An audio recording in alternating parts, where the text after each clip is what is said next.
Hi, I'm Stacie Skinner-Hoxsie and I blog at staciesplace.com. Today I'm talking with Glen Albrethsen, who has self-published 2 novels, The Foolish and the Weak and The Wise and the Mighty. Both books are part of a 7-book series that Glen is writing called Age of Restoration. Welcome. It's good to be here. Let's talk a little bit about you first. You're from Oregon, right? That's correct. You've gone back to school and you're currently in your 2nd semester at LDS Business College? That's correct. I am in the social media marketing program that they just started up a couple semesters ago. And is this to help you market your books? Oh, that would be ideal, yes. That would be awesome. So how long have you been writing for? Oh, for as long as I can remember. Let's talk about your books. Judging by the titles, there could be some scriptural references, and for members of the LDS faith, the series title sounds church-related. Well, that is true, and I am a member of the Church of Jesus Christ of Latter-day Saints, but Age of Restoration isn't church-related.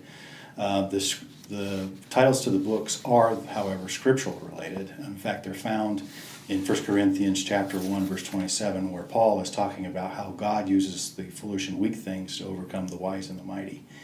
And I believe that those the titles actually follow what is happening in the books very well. As far as Age of Restoration goes, that's more of an underlying story that runs throughout the series that has to do with faith, has to do with belief.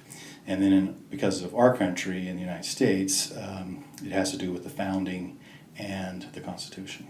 So there's faith and politics involved. Yeah, I'm sure that people would think about that. They would think that that's what it is. But what I'm going for is principles. Now, politics and principles really should be the same, but they're not, and they haven't been for a very long time. But if you think about it, principles and faith go together really well. So let's talk about the books specifically. They're part of a trilogy within the series, correct? Yes. Okay, and so Paz is the girl in the story, and she's 19 years old, and she sounds like she could be Hispanic or Danish. Well, actually, her mother is of Mexican descent, and her father is from Danish lineage. So that lines up with your own family? Actually, it does, yes. My wife is from Mexico, and my dad's side of the family is from Denmark. Okay, so let's talk a little more about Paz. Before that, though, why did you choose to have a 19-year-old girl as the main character? Is she patterned after someone in real life? No, not really. My wife and I have 2 sons. We don't have a daughter. And my oldest son wasn't married until after I'd written the books, and so I really didn't have anybody to pattern it after.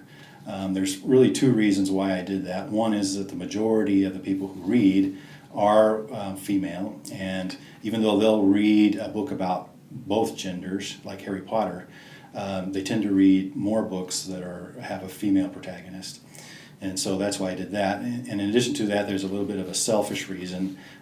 As I said, I don't have a daughter, but part of the fun of writing is that you get to create characters the way you want them, and I wrote Paz to be like as if I had my own daughter, the way I would like her to be. Nice. So let's get to the story. What happened to Paz? Well, so basically the story starts out kind of in the middle of the action. You don't really know what's going on. Paz is suddenly running down an alleyway, and as she goes, you read about what's going on in her head, and that she's mad at herself for having gone on this date that her parents told her not to do. But because she's 19, she thinks she can, make decisions on her own about those kinds of things. And so she suddenly finds herself in a situation where the date goes awry and things get worse from there. So she finds out that the date is actually leading to something more sinister. That is correct. What happens is that she starts getting followed by a couple of men that look like security officers, and they chase her around Washington, D.C., and as the story goes on, the reader has to try to figure out who this date is, Brad, who these 2 people are that are following her, and who they're working for, and why they want her. So that's one thing that's going on, but there's more things, right? Oh, yeah. Basically, as this is kind of unfolding, she's also starting to have some kind of physical transformations. One of it is that she's going into growth spurts. And then also, as that happens, she's having some changes in coloring to her hair, her eyes, and her skin. Whoa, that's kind of intriguing. So, while Paz doesn't know what's going on with her transformation, there is someone who does. Yes, it's her mother, Paloma. So, and that annoys Paz. Well, of course, because she would like to know what's going on, but her mother doesn't want to tell her.